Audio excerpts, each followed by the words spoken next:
이사야서는 66장까지. 크기는 원래 에레미야서가 더 크지만 그냥 장수로는 이사야가 더 많습니다. 이 이사야서가 이 예언서 가운데서 예수 그리스도, 신약의 예수 그리스도를 가장 많이 계시한 책입니다. 이 책이 3부로 되어 있는데 1장부터 35장까지는 이제 BC 800년 이사야가 활동하던 시기, 그러니까 우시야 왕부터 히스기야 왕 시대를 배경으로 하고 있습니다. 쉽게 이야기하면은 북이스라엘이 아수르에 멸망하던 시기에 활동했던 이사야, 그 이사야가 이스라엘 선민들에게 너희들이 그렇게 죄악을 밥 먹듯이 하면 하나님께서 반드시 너희를 심판하신다. 그러나 하나님께서는 그 심판을 하신 것이 끝이 아니라 언젠가는 다시 회복을 시키실 것이다 하고 약속하고 있습니다. 그리고 이제 2부는 36장에서 39장까지 짤막한 이 4장에서는 그 1장과 그러니까 전반부와 후반부를 연결하고 있는 그 연결 삽입기사 역할을 하고 있는데 히스기야 왕 시대에 있었던 사건들 몇 가지를 말하고 있습니다. 그러니까 지금 북이스라엘이 아수르에 멸망을 했는데 그 아수르 사네립 장군이 이제는 북이스라엘을 멸망시키고 남유다마저도 침략해 들어오는 그 이야기를 적고 있고, 그리고 또 히스기야가 회개하고 그가 병들었는데 그가 기도하여서 나았다는 기사를 잠깐 기록하고 있습니다. 그리고 이어서 우리가 오늘 본 이 40장부터 마지막 66장까지 이것은 시대적인 배경이 훌쩍 한 150년을 지난 뒤에 이루어질 것들을 하나님께서 미리 이사야에게 보여주고 있습니다. 그러니까 역사가 흘러서 이제 아수르도 망하고 바벨론이 지배하던 시대가 이제 오는데 그 바벨론이 결국은 남유다마저도 멸망을 시키겠다 하는 이야기입니다. 그래서 남유다를 멸망시키고 예루살렘 성전이 무너지고 또 예루살렘에 있는 이스라엘 사람들을 바벨론의 포로로 잡혀가리라. 그리고 70년 포로 생활 뒤에는 다시 이스라엘로 다시 귀환할 것을 예언하고 있는 시절, 그 시절을 지금 이 40장부터 66장까지 이야기하고 있는 것입니다. 여기에서 이사야에게 하나님께서 보여주신 것은 바로 그러한 너희들이 포로로 결국은 잡혀가겠으나 그러나 하나님께서 너희를 데리고 오실 것이다. 다시 너희를 건져내시리라. 그리고 이제는 영원히 멸망하지 않는 나라, 하나님께서 보여주신 새 예루살렘, 그것을 한 여호와의 종을 통해서 예수 그리스도를 보내셔서 이제 새 예루살렘 시대를 열어주실 것이다 하는 것을 이사야 선지자에게 보여주었던 것이죠. 그러니까 이사야서는 이제 시대를 그렇게 크게 이렇게 흐르고 있습니다. 앞에는 이제 북이스라엘이 멸망할 무렵, 뒤에 지금부터 보는 이사야서 3부는 유다마저도 멸망한 뒤에 있었던 일들, 그리고 여기에 나오실 이제 그 다시 회복시키는 그 나라는 예전에 너희가 알던 그런 이스라엘의 나라가 아니다. 그런 육체적인 그 눈에 보이는 예루살렘이 아니라 바로 내가 너희들의 마음속에 이제 십계명이 아니라 돌에 새긴 계명이 아니라 너희들의 마음에 언약을 새겨서 그 언약을 순종하면은 너희들이 영원한 생명을 이제 또 새 예루살렘을 하나님과 함께하는 그러한 삶을 살 것을 약속하고 있는 것입니다. 우리 다시 한번 40장 1절 말씀을 읽겠습니다. 시작. 너희의 하나님이 이르시되 너희는 위로하라, 내 백성을 위로하라. 여기 첫 절이 너희의 하나님이 이렇게 말씀을 하고 있습니다. 너희의 하나님, 그러니까 하나님이 엘로힘인데 너희의 하나님은 엘로헤켐. 그러니까 엘로힘 하나님이 말씀하시는 것이 아니라 엘로헤켐 하나님이 말씀하신다고 이렇게 말하는 걸 보면 하나님이 이제 멀리 떠나버리신 것이 아니라 그들과 단절되어 있는 것이 아니라 하나님이 그들에게 다시 찾아오셨다는 것을 우리가 볼 수가 있습니다. 이스라엘 사람들은 어떻게 생각하냐면 성전에 하나님이 계신다고 생각했습니다. 그래서 솔로몬이 그렇게 성전을 짓고 기뻐했던 것은 이 화려한 성전에 하나님이 계실 걸 생각하니까 너무 기뻤던 것이죠. 근데 이 성전이 누구에게 멸망했습니까? 바벨론에 의해서 다 망해버렸어요. 성전이 아주 다 무너졌어요. 그러니까 하나님이 그들을 떠났다 이렇게 생각을 했습니다. 근데 오늘 지금 이사야 선지자에게 하나님 뭐라고 하냐면 너희의 하나님이라고 얘기하라. 너희의 하나님. 그 이야기는 바로 너희의 아버지가 되신다. 너희는 하나님의 자녀가 된다. 그러니까 떠나셨던 하나님이 다시 그들을 찾아오셨다 하는 뜻이 들어있습니다. 우리가 항상 기도할 때 우리 아버지 하나님 이렇게 기도한다는 것은 너무나 큰 의미가 있습니다. 창조주 하나님이 바로 엘로의 캠 우리의 하나님이 되신다 하는 것을 우리가 항상 기도하는 것이죠.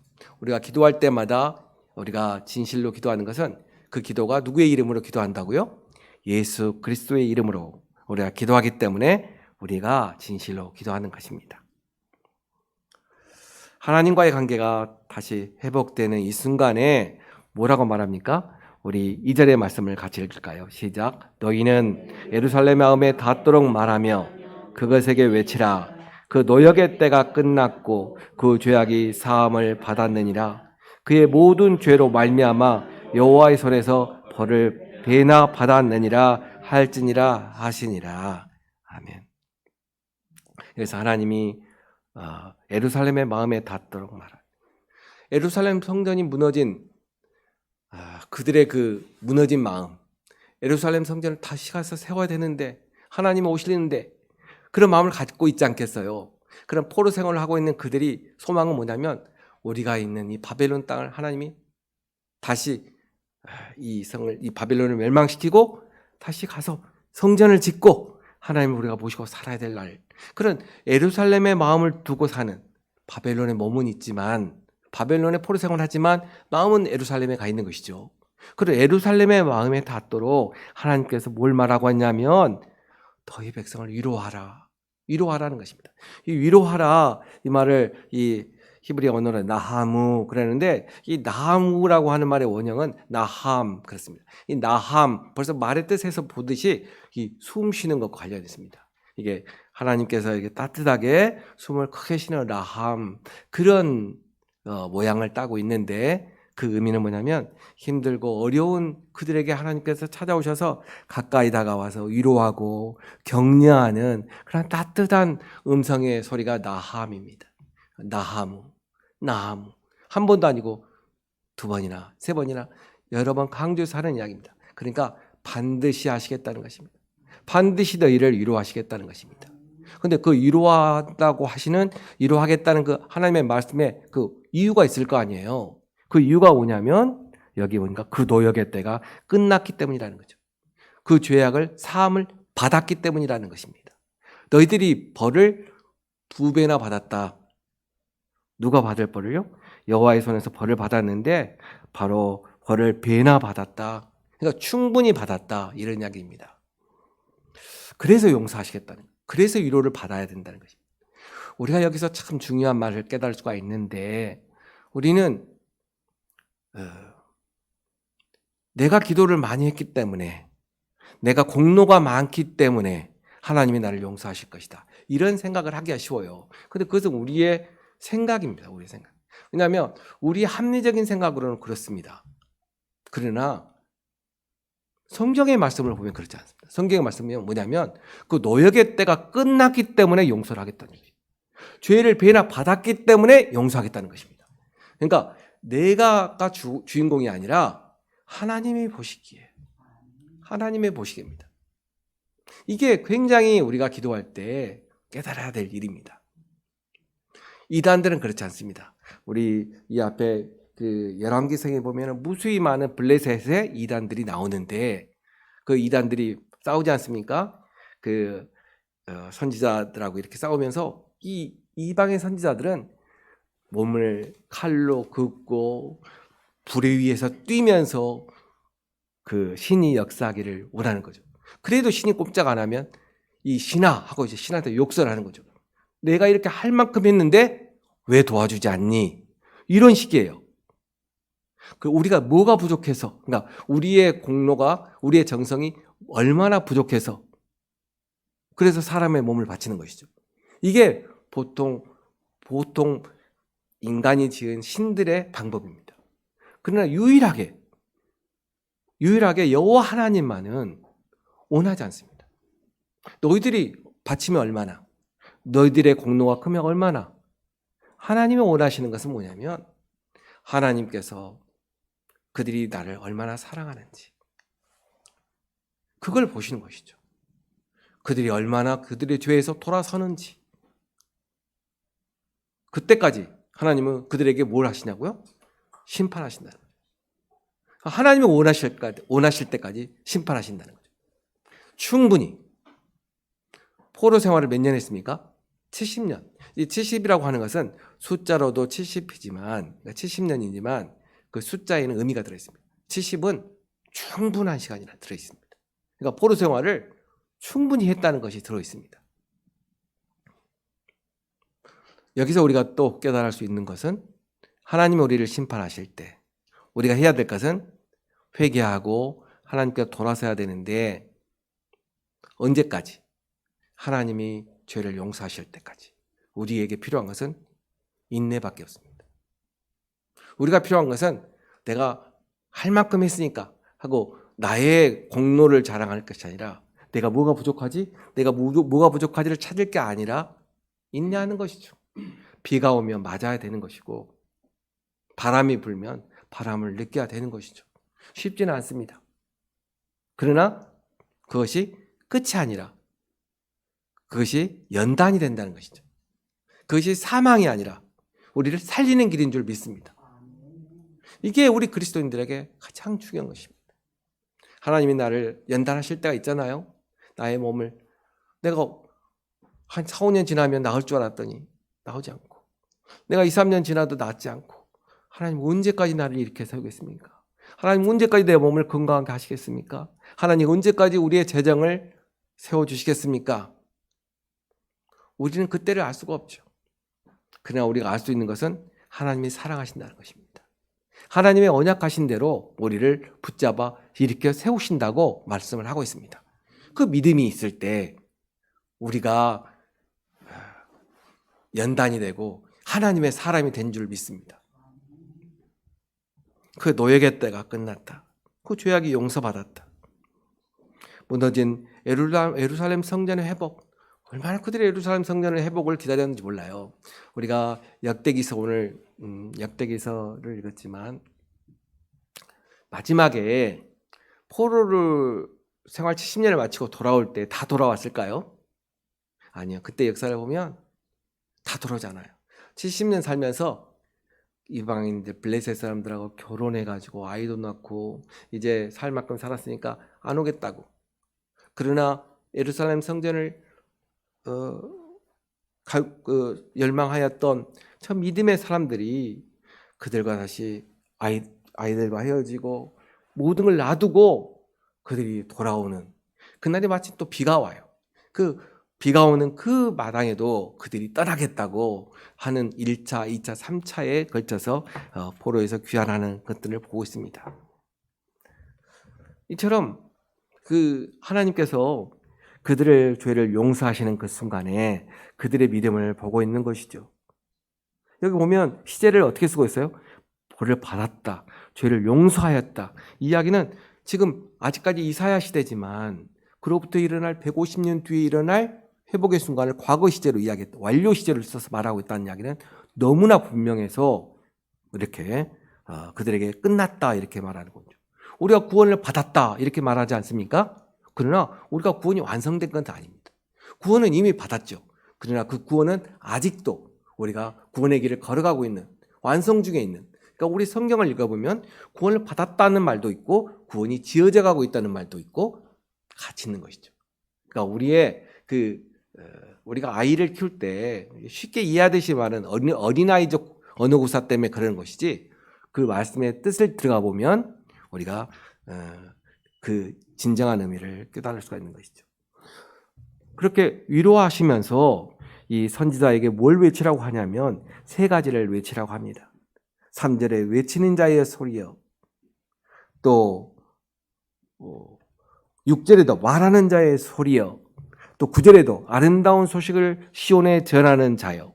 이렇게 이 하나님께서 엘로에켐 하나님께서 너희의 하나님께서 선지자에게 세 가지를 외치라고 하는데 첫 번째 외치라고 하는 것 우리 3절의 말씀을 함께 읽겠습니다. 시작. 외치는 자의 소리여 이르되 너희는 광야에서 여호와의 길을 예비하라 사막에서 우리 하나님의 대로를 평탄케 하라 이렇게 말합니다. 여호와의 길 그러니까 그들에게서 떠났던 여호와 하나님이 그들을 찾아오시는 그 길을 그 왕이신 하나님께서 오시는 그 길을 예비를 해야 되는데 그 길을 성전에서 예비를 해야 됩니까? 아니면 광야에서 예비해야 된다는 것입니까?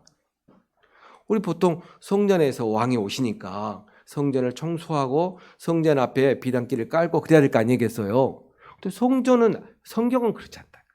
성경은 성전 앞에 성전을 세울 자리 앞에 비단길을 깔아라가 아니라 광야에서 여호와의 길을 예비하라. 그러니까 하나님이 어디로 오시겠다는 거예요? 광야로 오시겠다는 이야기입니다. 사막으로 오시겠다. 풀 한 폭이 나지 않는 척박한 땅으로 오시겠다는 것입니다. 우리 마태복음 3장 3절을 읽어볼까요? 마태복음 3장 3절. 이 지금 800년 전에 이사야에게 준 말씀이 예수님이 오시기 직전에 세례 요한에게 이 음성이 성취되었습니다. 마태복음 3장 3절의 말씀을 읽겠습니다. 시작. 그는 선지자 이사야를 통하여 말씀하신 자라. 일렀으되 광야에 외치는 자의 소리가 있어 이르되 너희는 주의 길을 준비하라. 그가 오실 길을 곧게 하려 하였느니라. 이게 누가 한 이야기예요? 세례 요한이 한 이야기입니다. 세례 요한은 원래 선지자예요. 제사장입니다. 원래 제사장이니까 이 성전에 있어야 되는데 그 하나님이 계시지 않는 그런 성전이 아니라 바로 이제 그리스도가 오실 그 광야로 나온 세례 요한이 광야에 외치는 자의 소리가 있어 이르되 너희는 주의 길을 준비하라. 그가 오실 길을 곧게 하라. 이렇게 외치고 있는 것이죠. 그러니까 여호와의 오는 길을 위해서 하나님의 대로를 우리가 평탄케 해야 되는데 그 하나님의 대로를 평탄케 하는 방법은 4절의 말씀 같이 읽겠습니다. 시작. 골짜기마다 40장 4절 시작. 골짜기마다 이사야서 40장 4절입니다. 시작. 골짜기마다 도두어지며 산마다 언덕마다 낮아지며 고르지 아니한 곳이 평탄하게 되며 험한 곳이 평지가 될 것이요. 그렇습니다. 어떻게 여호와의 대로가 만들어지냐면 골짜기를 도두라는 것입니다.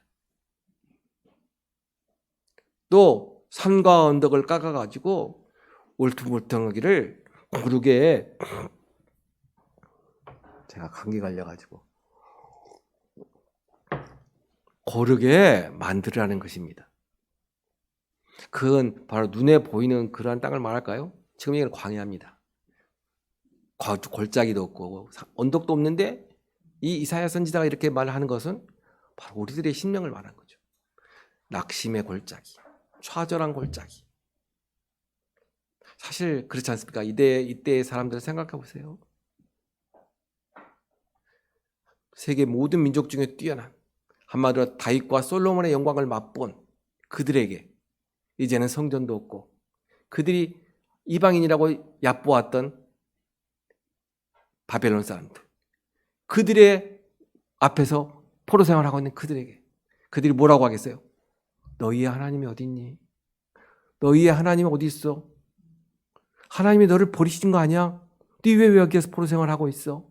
너희들 그때 성전에서 불렀던 노래 좀 불러봐. 우리 술과 고기를 먹고 있을 테니 춤춰봐.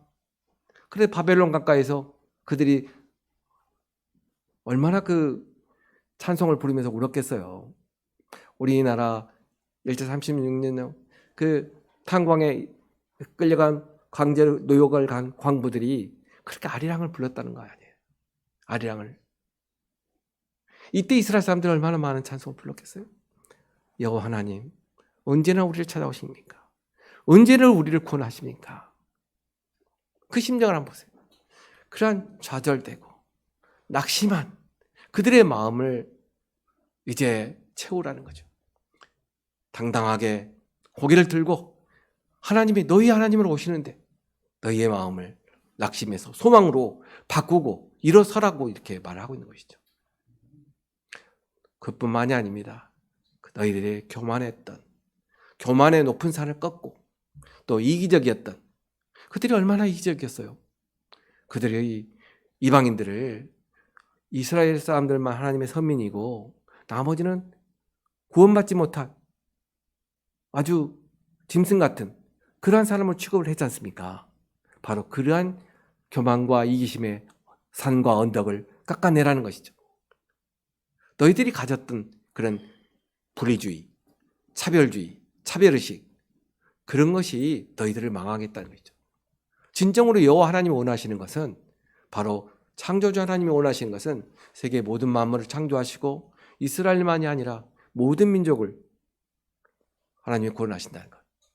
다만 이스라엘을 왜 하나님이 택했느냐? 그것은 이스라엘 통해서 하나님의 성품을 보여주시고 그 이스라엘에게 넘치는 하나님의 축복이 어디로 흘러나간다고요? 이방 민족에까지 흘러나간다는 것이죠. 그러니까 하나님께서 이스라엘만의 하나님이 아니라 이스라엘에게 보여주신 그 은혜가 넘쳐야 된다는 것이죠. 우리 그리스도인들이 알아야 될 것은 하나님 나를 채워주옵소서 이야기는 하나님은 아직 능력이 없어서 나 하나마저도 만족을 못 시키는 무능한 하나님입니다. 이렇게 말하는 것 같아요. 이것은 조심해야 됩니다.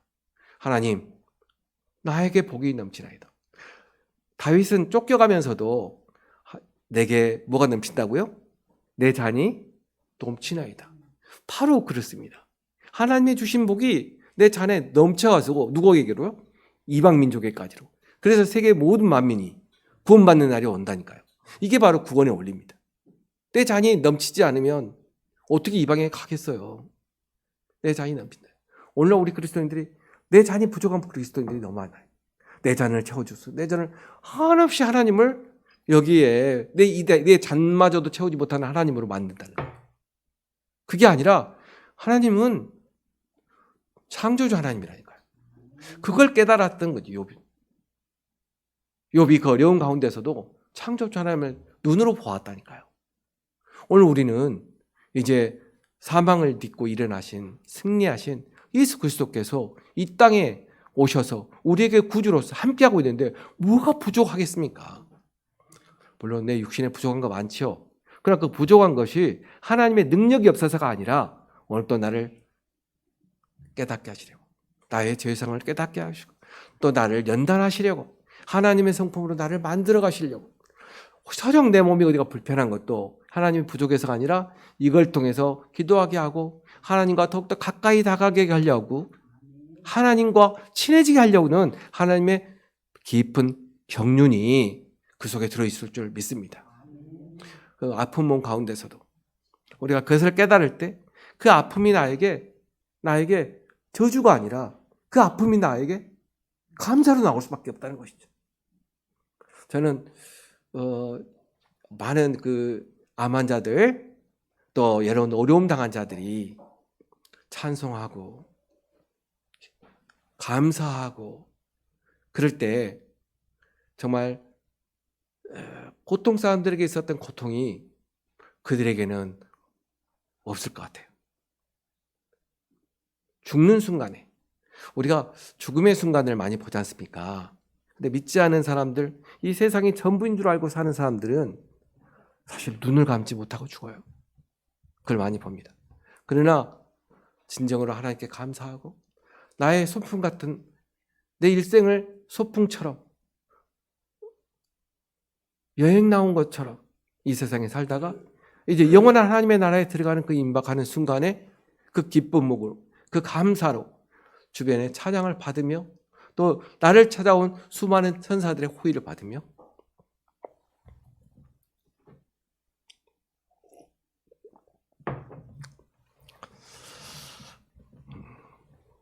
기쁨이 넘칠 줄 믿습니다. 외치는 자에게 말합니다. 광야에서 여호와의 길을 예비하라. 광야에서 여호와의 길을 예비하라. 오늘도 우리가 하나님의 대로를 평탄케 하기 위해서 우리의 낙심과 좌절을 채우고 복도 두고 나의 교만함을 내려놓고 겸손하게 감사로 주께 나가기를 원합니다. 예수님이 그러셨습니다. 예수님이 어느 땅으로 오셨습니까? 예수님이 척박하고 또 차별받은 갈릴리 땅으로 오셨습니다. 이스라엘은 이스라엘도 이렇게 남북이 길지 않습니까? 이스라엘은 대대로 북쪽이 차별받는 땅이었고 남쪽은 복받은 땅이라고 생각했어요. 왜냐하면 남쪽에 뭐가 있었습니까? 남유다 땅에 예루살렘이 있었습니다. 그래서 남유다는 항상 풍족했고 북쪽은 척박했어요. 그 땅은 갈릴리 땅입니다. 그래서 이 갈릴리 땅하고 유다 땅은 다 많은 땅입니다. 근데 예수님께서 어디로 오셨습니까? 갈릴리의 나사렛 예수로 오셨습니다. 갈릴리 예수. 예수님이 3년 4개의 대부분을 갈릴리에 사셨습니다. 그처럼 죄악이 넘쳐나는 땅으로 또 차별받는 땅으로 오신 예수 그리스도, 광야로 오신 예수 그리스도, 바로 여호와의 길을 예비하라는 말씀이 바로 그 우리에게 오신 예수 그리스도, 그걸 지금 계시하고 있는 것을 볼 수가 있습니다. 성도 여러분, 하나님의 테러를 어떻게 우리가 평탄케 해야 됩니까? 우리가 고난과 죄의식으로 낮아진 자존감을 회복하고 낙심한 심령에 힘을 얻어서 주님이 오실 길을 우리가 찬송하며 나가야 될 줄 믿습니다. 그럴 때 우리가 광야로 오신 하나님의 영광과 그 임재를 우리가 볼 것입니다. 우리 요한복음 1장 14절을 한번 볼까요? 요한복음 1장 14절에 바로 사도 요한이 바로 그 말씀을 깨닫고 14절에 보니까 말씀이 육신이 되어 우리 가운데 거하심에 우리가 그의 뭘 보았다고요? 예수님에게서 우리가 하나님의 영광을 보았다는 것이죠. 아버지의 독생자의 영광, 은혜와 진리가 충만한 그 영광의 모습을 예수님에게서 보았다는 거죠. 육신으로 오신 예수 그리스도, 이미 오신 우리 예수 그리스도에게서 하나님의 영광과 하나님의 임재, 하나님이 우리에게 부어주신 은혜와 진리를 그가 본 것입니다. 또 두 번째로 뭘 외쳤습니까? 외치는 자에게 이 골짜기와 산에 대한 것을 말하고 두 번째로 말한 것은 6절입니다. 함께 읽을까요? 시작. 말하는 자의 소리여 이르되 외치라 대답하되 내가 무엇이라 외치리이까 하니 이르되 모든 육체는 6절 말씀 같이 읽겠습니다. 시작. 말하는 자의 소리여 이르되 외치라 대답하되 내가 무엇이라 외치리이까 하니 이르되 모든 육체는 풀이요 그의 모든 아름다움은 들의 꽃과 같으니 풀은 마르고 꽃이 시들면 여호와의 기운이 그 위에 불미라. 이 백성은 실로 풀이로다. 풀은 마르고 꽃은 시드나 우리 하나님의 말씀은 영원히 서리라. 이 두 번째 말씀은 너희들 지금 바벨론의 그 영화 그거 하나님께서 여호와의 기운이 한번 훅 불면 하나님의 바람이 불면 바로 풀과 같이 들의 꽃과 같이 다 시들고 없어질 것이다 그랬습니다. 너희들 이 사실 바벨론의 그 힘은 대단했습니다. 이 바벨론이 얼마나 힘이 세냐면 이 곰처럼 힘이 셌다는 거예요. 그래서 다들 무서워했습니다. 그러나 하나님이 보실 때는 아무것도 아니다. 풀과 같다. 그것을 예치라는 것입니다. 누구에게요? 바로 말하는 자. 우리들 말하는 자는 누구든지 예치한다는 거죠. 주눅 들지 말고 담대하게 세상의 것들에 대해서 가찮게 볼 줄 알아야 돼요. 세상에 누구는 뭐 얼마를 벌었느니 누구는 뭘 했느니 그거 우습게 봐야 되는 것입니다. 그것을 부러워해서도 되지 않고 그것을 두려워해서도 되지 않고 그죠? 그런가 보다. 나는 창조주 하나님이 이 세상 모든 만물이 내 거야. 제가 지난번에 유행가를 잠깐 불렀는데 충분히 이해를 못한 것 같아서 다시 한번 부릅니다.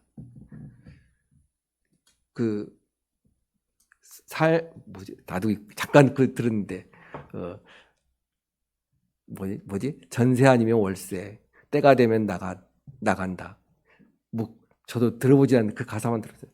이 세상에 남들은 너 집을 갖고 있냐 전세 사냐 월세 따지는데 아무 의미가 없다는 거예요. 이 집이 다 갖고 있어봤자 갖고 있지 못하는 거예요. 천사 아니면 뭐가 그 중요하냐 이거지. 때가 되면 나가면 되고 또 나가면 또 다른 집 있고.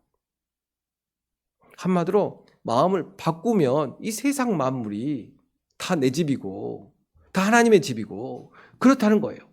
내가 평소 좀 바꿔갖고 무슨 의미가 있겠다는 거예요. 오히려 그 가운데서 자기 자랑하다가 멸망한 사람들이 얼마나 많은지 모릅니다. 그것을 우리가 바르게 입에만이 아니라 내 마음에 확실하게 심어질 때 바로 하나님이 기뻐하실 줄 믿습니다. 바로 그것을 우리에게 외치라는 것입니다. 이 모든 것이 넘어지지만 스테플과 같이 시들지만 뭔만 쓴다고요? 오직 여호와의 말씀만 영원히 서리라. 그 말씀을 가지고 살아갈 거죠. 세 번째 외치는 말씀은 우리 9절의 말씀입니다. 시작 같이 읽겠습니다. 9절 시작. 아름다운 소식을 시온에 전하는 자여 너는 높은 산에 오르라. 아름다운 소식을 예루살렘에 전하는 자여 너는 힘써 소리를 높이라. 두려워하지 말고 소리를 높여 유다의 성읍들에게 이르기를 너의 하나님을 보라 하라. 예? 소리를 높여야 됩니다. 두려워하지 말고 소리를 높이는 것은 아름다운 소식, 구원의 아름다운 소식을 우리는 힘써 전해야 된다는 것이죠. 하나님은 어떤 하나님입니까? 하나님을 보는데 하나님이 어떤 하나님이에요? 바로 광야로 찾아오시는, 바로 어려운 자들에게, 힘든 자들에게, 갇힌 자들에게 찾아오시는 하나님의 사랑, 하나님의 긍휼하심을 우리가 보아야 될 것입니다. 이 길을 잃은 양떼와 같은 그들에게 선한 목자로 오신 예수 그리스도, 그 예수 그리스도를 지금 계시하고 있는 이 말씀을 우리가 지금 보고 있는 것입니다. 바로 골짜기를 메우고 높은 산을 깎고 너희들이 보고 있는 것은 아무것도 아닌 것을 외치고 오직 하나님께서 우리에게 선한 목자를 보내주시겠다는 바로 하나님을, 그 하나님을 우리가 보라는 것입니다. 우리가 오늘 또 이 어두운 세상을 바라보면서 우리가 살 때 우리가 무엇을 봐야 됩니까? 이 세상을 보는 것이 아니라 우리에게 구원을 주시고 우리에게 갈릴리로 오신 예수님께서 이루신 구원을 이제 우리에게 은혜의 시간이 다 지나고 이제 심판의 주로 오실 그 주를, 재림하실 그 주를 기다리는 우리가 되시기를 주의 이름으로 소원합니다.